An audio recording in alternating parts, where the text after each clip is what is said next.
வணக்கம்.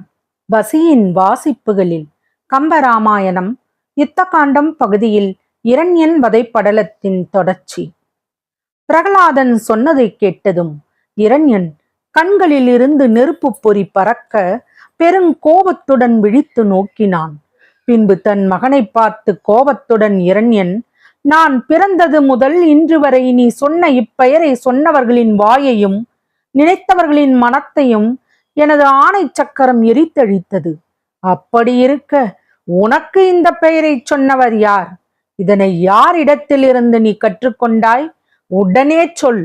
எல்லோருக்கும் முதல்வராக உள்ள மும்மூர்த்திகளும் மற்ற தேவர்களும் மற்ற உலகங்களில் உள்ள அனைவரும் எப்போதும் துதிப்பது என்னுடைய திருவடியிலேயே. போற்றி துதித்து சொல்வதும் எனது பெயரையே. ஆகையால் அவர்கள் எல்லோரும் உனக்கு இந்த பெயரை சொல்லுவதற்கு அஞ்சுவார்கள். எனவே உனக்கு இந்த பெயரை சொல்லிக் கொடுத்தது யார்? சொல்லடா மகனே. திருமால் என்னுடன் பல தடவை எதிர்த்து போர் செய்து தனது வாகனமான கருடனின் வேகத்தால் தோற்று தப்பி ஓடினான். அப்படி சென்றவன் பார்க்கடலிலே தஞ்சம் புகுந்தான். அதை விட்டு வராமல் அவன் இன்னமும் அங்கேயே தூங்கி கிடக்கின்றான். அத்தகு திருமாலின் பெயரை உறுதி தருவது என்று உனக்கு எவர் உபதேசித்தார்? கடலின் நுண் மணலை எண்ணி வரையறை செய்ய முடிந்தாலும் நமது குலத்தில் பிறந்த பெரியோர்களை எண்ண முடியாது. அந்த பெரியோர்கள் எல்லோரும் இந்த விஷ்ணுவால் கொல்லப்பட்டு இறந்தார்கள். தனது இனத்துக்கு பகையான பாம்பின் பெயரை எலி சொல்லலாமோ? அவ்வாறு அந்த எலி தொடர்ந்து சொல்வதால் அதற்கு வரும் நன்மை என்ன? துர்ப்புத்தி கொண்டவனே, நீ சொல். எனது தம்பியாகிய இரண்யாட்சன் பெரும் பலம் படைத்தவன். 14 உலகங்களையும் தனது வயிற்றினுள்ளே வைக்கும் வலிமை கொண்டவன். அந்த நாராயணன் ஒரு பன்றியின் வடிவம் கொண்டு கோர தந்தத்தால் அவனை குத்தி அவனது இனிய உயிரை கவர்ந்தான். அப்படிப்பட்ட நம் குலத்து பகைவனின் பெயரை சொல்வதற்காகவோ நான் உன்னை பெற்றேன்?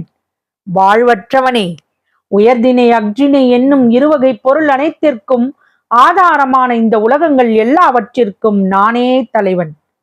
எல்லா பொருட்களையும் படைத்தல், காத்தல், அழித்தல் என்னும் இந்த முத்தொழில்களையும் செய்பவனும் நான் ஒருவனே. இத்தகு தொழிலுடைய என்னையே கடவுள் என்று பிரதிட்ச பிரமாணத்தை கொண்டு துணிவாய்.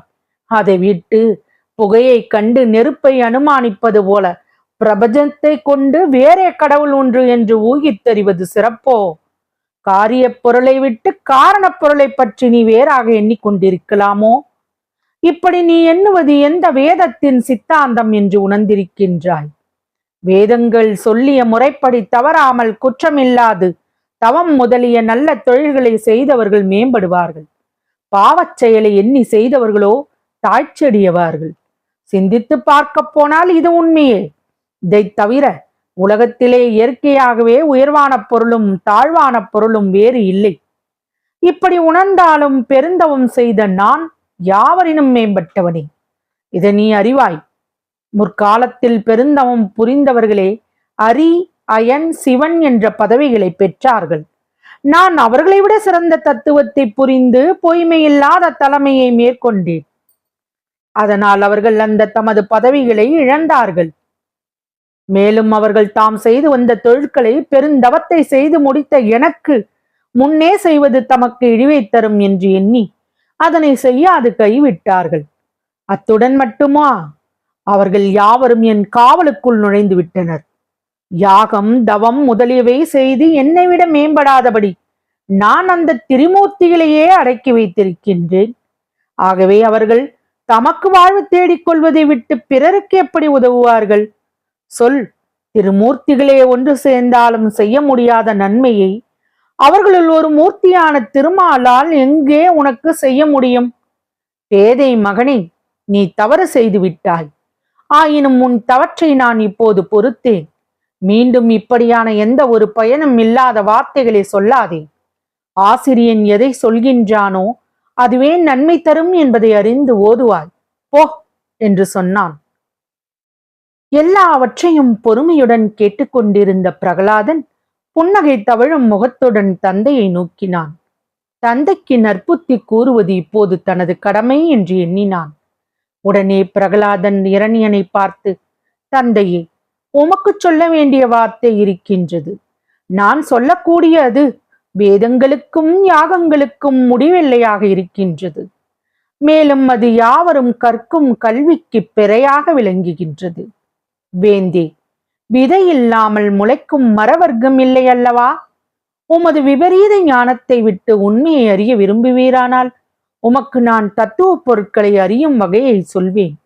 நான் சொல்வது மிக முக்கியமானது, உறுதி பொருளானது. அதனை சிறிதும் விடாது ஊன்றி கவனித்து உள்ளங்கை நெல்லிக்கனி போல விளங்க உணர்வீர். ஒப்பற்ற முதற்கடவுள் தன்னில் இருந்து எல்லா உலகங்களையும் உண்டாக்கி அருளினான். அவ்வாறு உண்டாக்கி அவற்றுக்குள்ளே அவன் பல வடிவம் எடுத்து நிற்கின்றான். அத்துடன் மட்டுமா, அவனே எப்பொருளுள்ளும் எள்ளினுள் எண்ணெய் போல தங்கியிருக்கின்றான். அவன் தனக்கு முன்னும் பின்னும் இல்லாதவன். அவனே முதலும் நடுவும் முடிவானவன். என் நிலையிலும் மாறுபடாதவன். அப்பெருமானின் முந்தைய நிலை இப்படிப்பட்டது என்று ஒருவரால் துணிந்து சொல்ல கூடியதோ?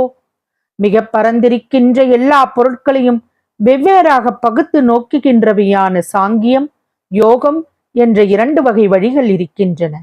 இவ்விரண்டு வழிகளையும் முற்றும் உணர்ந்தவர்களால் தான் யாவரினும் மேம்பட்டவனான எம்பெருமானுடைய சிறந்த நிலையை அறிய முடியும். மற்றவர்களால் அறிய முடியுமோ? அக்கடவுள் ஞானஸ்வரூபம் என்று அறிவதற்கு இயலாத வேதங்களில் சிந்தாந்தப்படுத்திய பரமாத்மாவன். தம்மை தாமே அறிந்துள்ள ஞானிகளே அத்தன்மையை அறிவார்கள். இதை தவிர வெவ்வேறு வகையான மாறுபட்ட அத்தன்மையை அறிகின்ற விபரீத ஞானிகளும் சிலர் இருக்கின்றார்கள். அவர்கள் எல்லாம் முக்தி நிலையை பெறமாட்டார்கள். அக்கடவுளின் தன்மையை பிரத்யட்சம் முதலான பிராமணங்களால் அளந்திட முடியாது. அத்தன்மையானது அறிவுக்கும் எட்டாமல் அப்புறத்திலேயே இருக்கின்றது.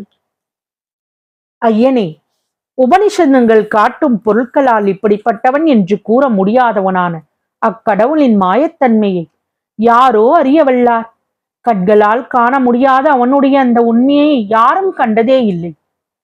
உலகங்களின் வடிவமாகிய முக்குணங்களின் தன்மையாகியும் எல்லாமாகும் மற்றும் எண்ணிக்கை இல்லாமல் வெவ்வேறு வகையாக பேதப்பட்டும் என்றும் நிலைத்தும் ஒரே தனி முதற் கடவுளுமாகியும் விளங்குகின்ற எம்பெருமான் செய்தருகின்ற தொழில் தேவர்களும் முனிவர்களும் அறியும்படி குறைபெறுமோ?